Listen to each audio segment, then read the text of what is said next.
Rivian looks like a successful and established company, partially owned by Amazon and with the recent IPO that raised $12 billion. The problem, however, is that Rivian, 5 years and billions of dollars later, has only delivered less than 1,000 vehicles, creating numerous concerns about its future. It was 2009 when R.J. Scaring, a brilliant MIT student with a PhD in mechanical engineering, decided to start its own car company, Avera Motors. Initially based in Florida but then relocated to Livonia, Michigan, R.J. wanted to create a vehicle with industry-leading fuel efficiency. The rising popularity of electric vehicles, however, made R.J. change plans. He renamed the company to Rivian and, in 2016, it purchased the Mitsubishi plant for $16 million. After the acquisition, it also had access to local incentives, like thousands of dollars in tax breaks and $1 million from the town of Normal in exchange for investments into the plant and 500 full-time workers. This, however, created skepticism around the community that didn't understand what the company was really about. In 2017, Rivian went through a silent phase known as stealth mode. Something similar already happened during the early days of the company, before they pivoted to electric vehicles. During this period, Rivian collected a small investment from Sumitomo Corp, a Japanese company, and had Abdul Latif Yamil, a leader in auto distribution, join the company in becoming the largest shareholder. The public eye, however, was demanding for more.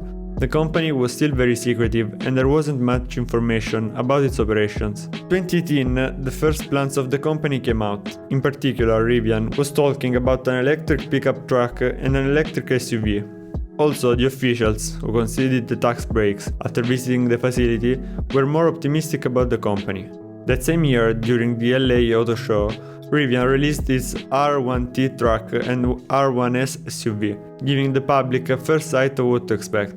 Also, Scaring popularity was growing. Countless were the articles who compared him to Elon Musk, even if RJ's style is more subtle and definitely more private. 2019 was the year that really attracted big investors to the company. Amazon invested $700 million, followed by Ford with $500 million and Cox Automotive with $350 million. Amazon investment was followed by an order of 100,000 electric delivery vans. In 2019, Rivian also held the first community event at Uptown Normal Circle. This helped to reduce the concern of the residents and also get compliments of governors and politicians. In 2020, the pandemic led to a temporary shutdown of the plant, causing a delay in the delivery of the first vehicles to customers, which was supposed to happen around the end of 2020. That same year, Rivian was sued by Tesla, who stated that it was stealing its employee and its trade secrets.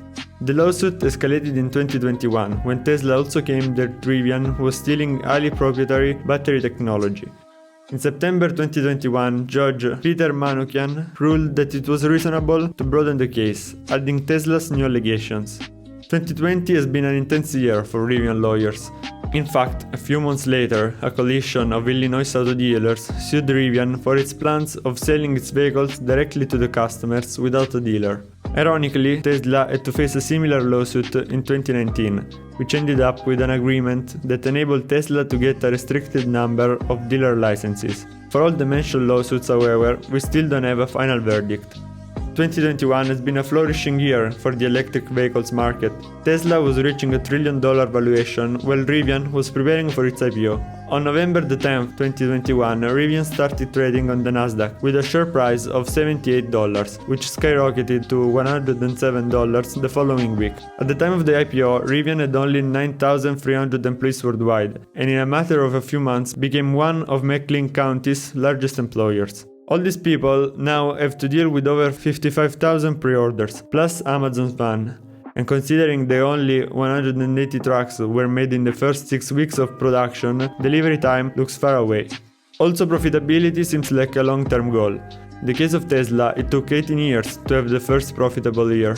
Nowadays, Rivian's biggest effort are headed towards increasing the production as fast as possible. Even if it was the first to release an electric pickup, most of its competitors are trying to enter the market, like Ford with its F-150 Lightning or Tesla with the Cybertruck.